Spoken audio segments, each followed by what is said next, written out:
रंग खेलने की है पूरी तैयारी, लेकिन रंगों से है एलर्जी भारी। होली का मजा ना बन जाए सजा, इसलिए करें पूरी तैयारी। होली के हल्लड़ में कैसे रखें स्किन का ख्याल, स्वास्थ्यनामा में मिलेगा आपको हर एक बात का जवाब। नमस्कार, आप देख रहे हैं न्यूज़ 1 इंडिया। मैं हूं आपके साथ नैना शर्मा। रंग बिरंगे होली के त्योहार में हर कोई रंग जाना चाहता है, चाहे रंग कोई भी हो। हर रंगा हुआ चेहरा खूबसूरत नजर आता है। रंगों में मगन होकर हम कई बार अपनी सुध भी नहीं लेते और मस्ती में मगन होकर होली का आनंद लेते हैं। होली खेलने के बाद पक्के रंग को छुड़ाने में भी काफी मशक्कत तो करनी पड़ती है। इसके चलते हमारी त्वचा काफी खराब हो सकती है। त्वचा के साथ ही बालों के खराब होने का भी डर लगा रहता है। इन्हीं सब सवालों के जवाब देने के लिए आज हमारे साथ मौजूद हैं skin care specialist doctor Shikha खरे, जिनसे जानेंगे होली के अवसर पर रंगों से होने वाली परेशानियों से कैसे बचाव किया जाए। तो बहुत बहुत स्वागत है डॉक्टर आपका। सबसे पहला सवाल मेरा आपसे ये है कि स्किन केयर के लिए होली से पहले क्या खास तैयारियां करनी चाहिए? नमस्कार, मैं doctor Shikha Khare, consultant dermatologist, Shri Ram Singh multi speciality hospital, sector 70 Noida से बोल रही हूँ। जी, तो सबसे पहला सवाल मेरा आपसे ये है कि स्किन केयर के लिए होली से पहले क्या खास तैयारियां करनी चाहिए? होली से पहले हमें कोशिश करनी चाहिए कि जो हम कलर्स अरेंज कर रहे हैं वो ऑर्गेनिक हो, जी, है ना, नेचुरल कलर्स हो, ताकि वो इरिटेट कम जी, करें। हमें अपनी बॉडी पे हम चाहे तो ब्लैंड मॉइस्चराइज़र लगा जी, सकते हैं। सर को प्रोटेक्ट करना चाहिए, हम सर पे ऑयलिंग कर सकते हैं, बट वो ऑयल नॉन इरिटेटिंग होना चाहिए। जैसे कि हम नारियल का तेल या फिर बादाम का तेल सर पे और बॉडी पे लगा सकते हैं, बट हमें सरसों का तेल अवॉइड करना चाहिए। हम सर पे कैप भी कोई प्लास्टिक की कैप अगर इफ फिजिबल हम वेयर कर सकते हैं। जी। क्योंकि आप एक डॉक्टर हैं, तो एक सवाल मैं आपसे ये करना चाहूंगी कि आपके पास किस तरीके के पेशेंट्स जो हैं आते हैं होली के पहले या होली के बाद, किस तरीके के पेशेंट्स को आप डील करती हैं? होली के बाद मेरे पास कॉमनली जो पेशेंट्स आते हैं वो 15 से 30 वर्ष की उम्र में होते हैं। वैसे तो किसी भी एज के पेशेंट्स को होली के कलर से रिएक्शन हो सकता है, जी, बट ये जो एज ग्रुप है इसमें कोई लाइक ये मोर जी, इंथुजियास्टिकली होली सेलिब्रेट करते हैं। इसमें पेरेंट्स का भी कोई मॉडरेशन होता नहीं है। तो 15 टू 30 ईयर्स के एज के पेशेंट्स ज़्यादा ज्यादातर कॉमन आते हैं। हैं। देखिए, Yes, और महिलाओं इसमें की भी जी, हाँ और बताइए। इसमें भी फीमेल्स ज़्यादा आती हैं। फीमेल्स टू मेल रेशियो जो है वो लगभग 5:4 का है, क्योंकि फीमेल्स की स्किन ज़्यादा सेंसिटिव होती है, तो कॉमनली वो ज़्यादा अफेक्टेड होती देखिए, है। महिलाओं को तो अपने स्किन का खासा ख्याल रहता ही है और वो कुछ ना कुछ अपना रूटीन में भी करती रहती है, लेकिन बात यस, अगर पुरुषों की करें तो हाँ पुरुष जी, बहुत ज्यादा स्किन को लेके मतलब सेंसिटिव नहीं होते, बहुत ज्यादा स्किन को लेके विचार नहीं करते हैं। लेकिन यस, होली का त्योहार है। हाँ अब जी। होली पे क्या होता है कि पुरुषों के साथ भी ये तो रहता ही होगा मसला कि स्किन पर कोई ना कोई प्रॉब्लम होती होगी। तो क्या पुरुषों के लिए कोई खास स्किन केयर रूटीन आप बता सकते हैं दर्शकों को? पुरुषों के लिए एज सच कोई खास स्किन केयर रूटीन नहीं है। पुरुषों को भी सनस्क्रीन अप्लाई करनी चाहिए, मॉइस्चराइज़र अप्लाई करनी चाहिए। हो सके तो वो क्लोज शेव ना करके अपने बालों को ट्रिम करें, क्योंकि क्लोज शेविंग से माइक्रोस्कोपिक ट्रॉमा हो जाता है, तो उस पर कलर्स पड़ेंगे तो इट विल इरिटेट। तो ये सब चीज़ें करनी चाहिए। डॉक्टर, चेहरे से पक्के रंग हटाने के लिए क्या करें? पक्के रंग हटाने के लिए आप अच्छा कोई भी cleanser, but it should be mild, है ना, या फिर ऑयलिंग वगैरह से हटा सकते हैं। हमें स्क्रब का इस्तेमाल नहीं करना चाहिए, प्यूमिक स्टोन का इस्तेमाल नहीं करना चाहिए, क्योंकि उससे एब्रेशंस होते हैं। और हार्श सोप्स का भी इस्तेमाल नहीं करना चाहिए, क्योंकि उससे फिर ड्राइनेस बढ़ती ही है। काफ़ी लोगों को मैंने देखा है, इवन हम अपने घर की भी बात करें तो अगर होली के बाद मम्मी कहती हैं कि बेसन के साथ ऑयल लगा के भी स्क्रब किया जा सकता है, क्योंकि अगर कलर नहीं छूट रहा है तो बेसन को उपटन आप लगा लो। लेकिन मुझे ऐसा लगता है या कई लोगों का ऐसा मानना है कि बेसन से ऐसा करने से भी स्किन में थोड़े से रैशेज आ जाते हैं, रेडनेस आ जाती है। तो वो सही है या नहीं है? बिल्कुल, बेसन का प्रयोग नहीं करना चाहिए। बेसन में फाइन पार्टिकल्स होते हैं, जी। वो जब हम स्क्रब करते हैं तो उससे माइक्रोस्कोपिक ट्रॉमा, सूक्ष्म लेवल पे स्किन घिस जाती है, तो जी। चोट लग जाती है एक माइक्रोस्कोपिक लेवल पे। तो उससे इरिटेशन, रेडनेस, स्वेलिंग बढ़ सकती है, इचिंग, पेन, ये सब प्रॉब्लम्स आ सकती है पेशेंट्स को। तो ये तो होगी त्वचा की बात, लेकिन जब होली खेलनी होती है तो त्वचा के साथ साथ बालों का भी ख्याल रखना बहुत जरूरी होता है। तो बालों से रंग कैसे छुड़ाएं? रंग छुड़ाते वक्त किन बातों का ख्याल रखें बालों के लिए? बालों के लिए पहले तो हम प्रोटेक्शन करें कि हम ऑयलिंग कर रहे हैं बालों पे। इफ़ पॉसिबल हम कैप का इस्तेमाल कर सकते हैं। और रंग छुड़ाने के लिए हमें बहुत ही माइल्ड शैम्पू यूज़ करना है, कलर फ्रैग्रेंस फ्री, है ना। हार्श शैम्पू का इस्तेमाल नहीं करना है। तो बालों में पहले से ऑयल लगा के रखने से भी क्या Yes. रंग से बचा जा सकता है? यस, काफ़ी हद तक बचा जा सकता है।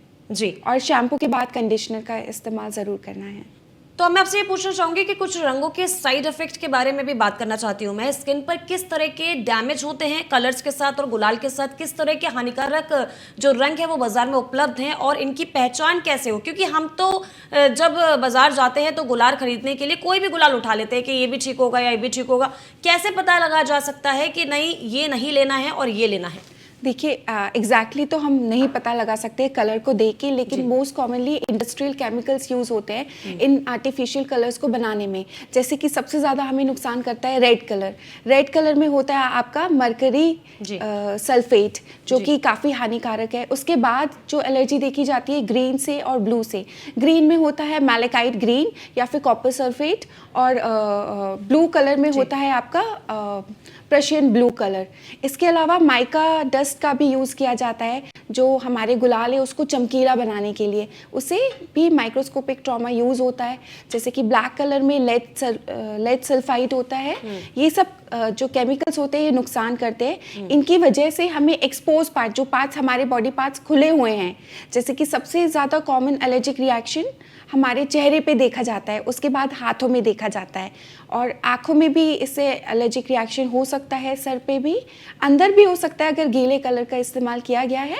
बट खुले पार्ट में allergy contact dermatitis, irritant contact dermatitis, ये सब होने की संभावना ज़्यादा होती है। हम कलर छुड़ाने के लिए जो स्क्रबर का यूज़ करते हैं इंटेंसली, उसके कारण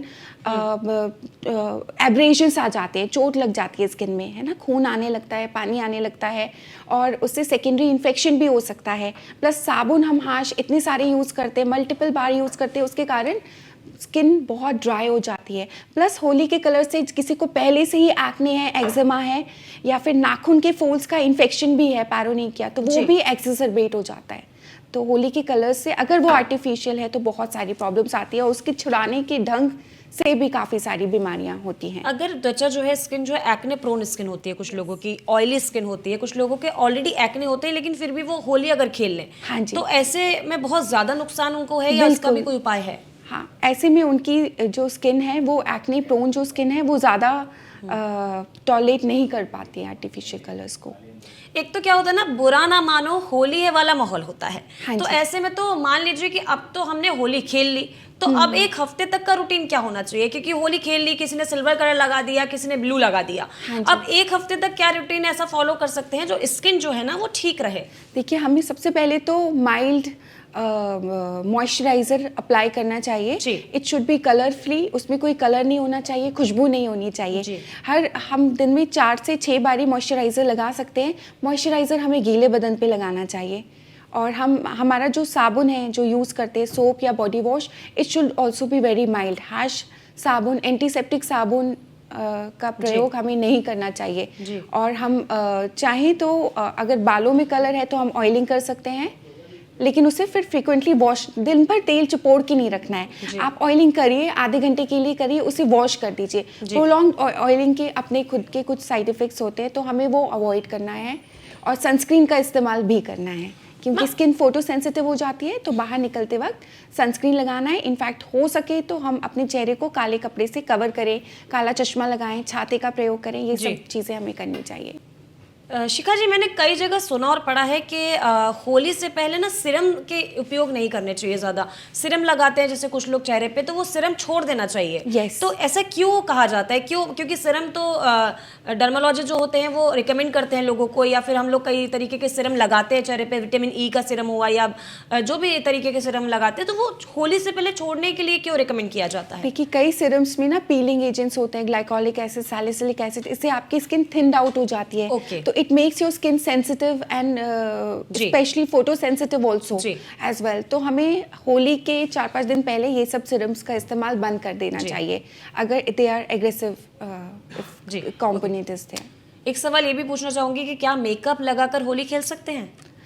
यस, मेकअप में जो आप अच्छी क्वालिटी का मेकअप यूज़ करते आ रहे हैं, जैसे कि कॉम्पैक्ट पाउडर हुआ, फाउंडेशन हुआ, है ना, वो हम यूज़ कर सकते हैं for a short period of time. It contains zinc. Zinc acts as a protective layer and it acts as a physical sunscreen also. Moisturiser, sunscreen, ये सब आप यूज़ कर सकते हैं। जी, तो अब बात करते हैं पोस्ट होली की।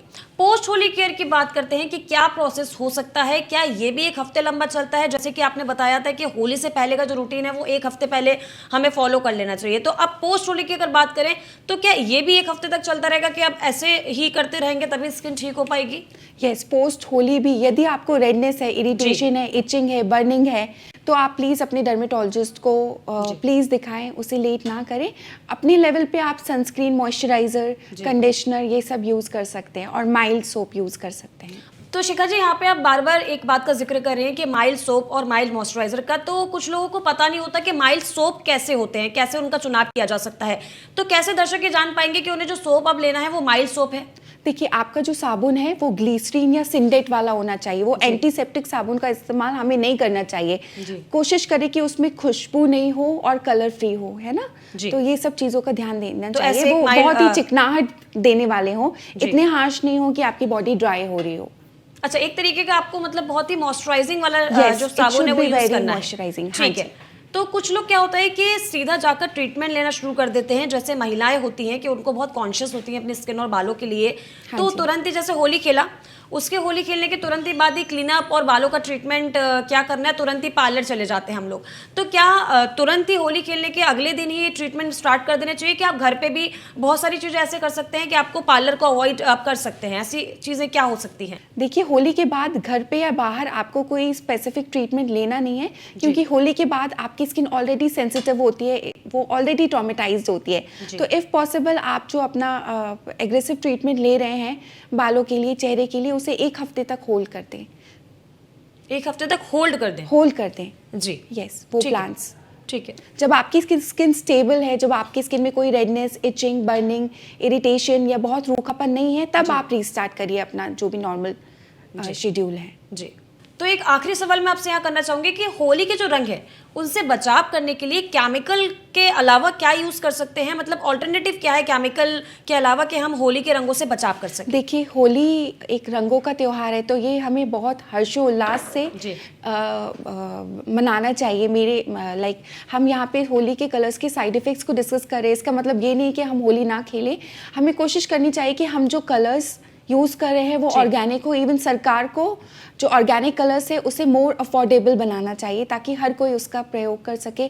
इसके साथ ही हम चंदन, हल्दी या फिर फूलों की होली भी खेल सकते हैं। जी बिल्कुल, बहुत बहुत धन्यवाद। बहरहाल आपका बहुत बहुत धन्यवाद। आपने दर्शकों को बताया कि कैसे सही तरीके से होली बनानी चाहिए, कितना एहतियात बरतना चाहिए। बाकी तो यही कहेंगे, बुरा ना मानो, होली है। बहुत बहुत धन्यवाद आपका, और आपको न्यूज़ 1 इंडिया की पूरी टीम की तरफ से होली की बहुत बहुत शुभकामनाएं। अभी के लिए मुझे दीजिए इजाजत। बाकी की ताज़ा खबरों के लिए देखते रहिए न्यूज़ 1 इंडिया।